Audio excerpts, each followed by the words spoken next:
মেলায় গেলে ঘুগনি কাকুর ঘুগনির হাঁড়িটা যেন আমাকে হাতছানি দিয়ে ডাকে। আজ তাই নিজের ইচ্ছা হলো যে নিজের মতো একটু ঘুগনি বানিয়ে খাই। সবার প্রথমে 300 গ্রাম পরিমাণ মটর সারা রাত ভিজিয়ে রাখার পর ভালোভাবে ধুয়ে একটা প্রেসার কুকারের মধ্যে ঢেলে নিতে হবে।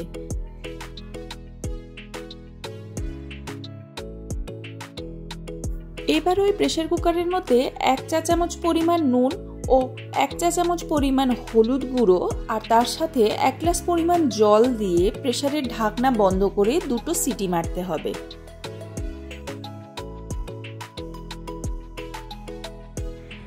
এবার কড়াই গরম করে তার মধ্যে 1/2 চা চামচ পরিমাণ গোটা ধনে, 1/2 চা চামচ পরিমাণ গোটা জিরে, 3টে ছোট এলাচ, 4টে লবঙ্গ, 1 টুকরো দারচিনি ও একটা শুকনো লঙ্কা আর তার সাথে 1/2 চা চামচ পরিমাণ মৌরি দিয়ে ভালোভাবে নেড়ে মশলাগুলোকে ড্রাই রোস্ট করে ঠান্ডা করে ভালোভাবে গ্রাইন্ড করে নিতে হবে।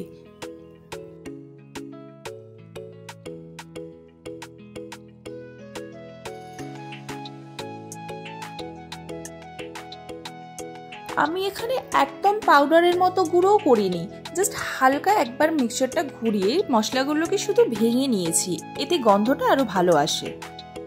এবার ওই মিক্সচার জারের মধ্যে 1.5 ইঞ্চি পরিমাণ আদা, 3-4 কোয়া রসুন ও ঝালের জন্য 5-6 পিস কাঁচা লঙ্কা দিয়ে ভালোভাবে একটা পেস্ট বানিয়ে রেখে দিতে হবে।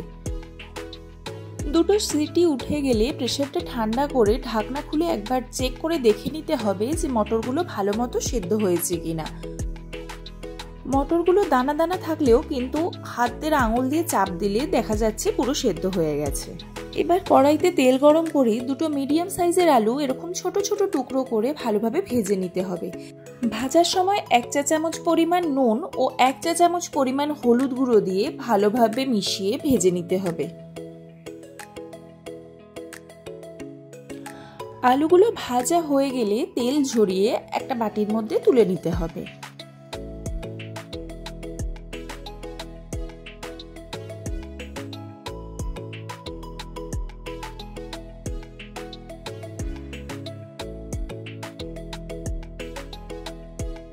এবার ওই একই তেলে 2টো তেজপাতা ফোড়ন দিতে হবে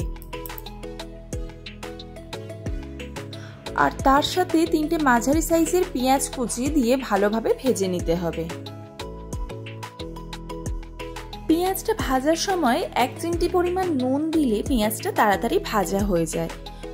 পেঁয়াজের কাঁচা গন্ধ চলে গেলে গ্রাইন্ড করে রাখা মশলাটা ওই পেঁয়াজের মধ্যে দিয়ে ভালোভাবে নাড়াচাড়া করে নিতে হবে। মশলা সুন্দর গন্ধ বেরিয়ে আসলে তৈরি করে রাখা আদা, রসুন ও লঙ্কার পেস্টটা দিয়ে ভালোভাবে মিশিয়ে কষিয়ে নিতে হবে। এবার রঙের জন্য 1 চা চামচ পরিমাণ হলুদ গুঁড়ো ও 1/2 চা চামচ পরিমাণ কাশ্মীরি রেড চিলি পাউডার দিয়ে ভালোভাবে কষিয়ে নিতে হবে। এবার কড়াইতে 1 চা চামচ পরিমাণ জিরে গুঁড়ো ও 1.5 চা চামচ পরিমাণ ধনে গুঁড়ো দিয়ে ভালোভাবে কষিয়ে নিতে হবে।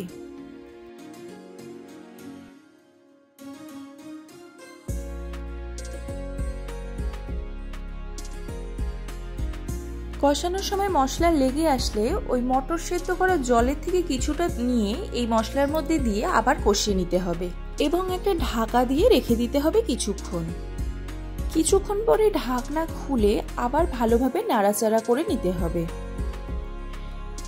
দেখতে হবে যেন মশলাটা কড়াইয়ের নিচে লেগে না যায়।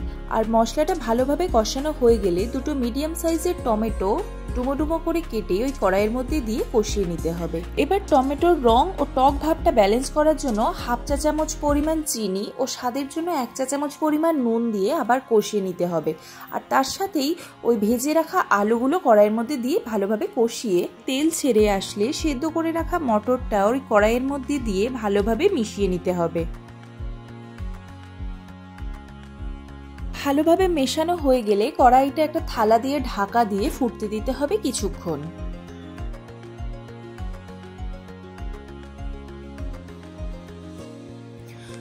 ঝোলটা ফুটে ঘন হয়ে আসলে নামানোর আগে 1 টেবিল চামচ পরিমাণ ঘি, 1 চা চামচ পরিমাণ শাহি গরম মশলা গুঁড়ো ও 1 চা চামচ পরিমাণ রোস্টেড কসুরি মেথি দিয়ে ভালোভাবে মিশিয়ে ঢাকা দিয়ে কিছুক্ষণ স্ট্যান্ডিং টাইমে রাখলেই তৈরি হয়ে যাবে গরমাগরম ঘুগনি।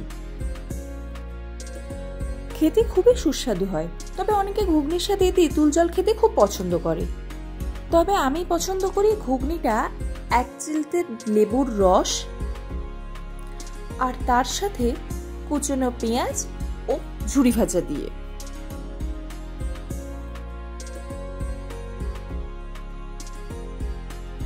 ঘুরতে বেরোলে মেলায় বলো, ট্রেনে বলো বা নিজের বাড়িতে বলো, ঘুগনি আমার সবসময় ফেভারিট।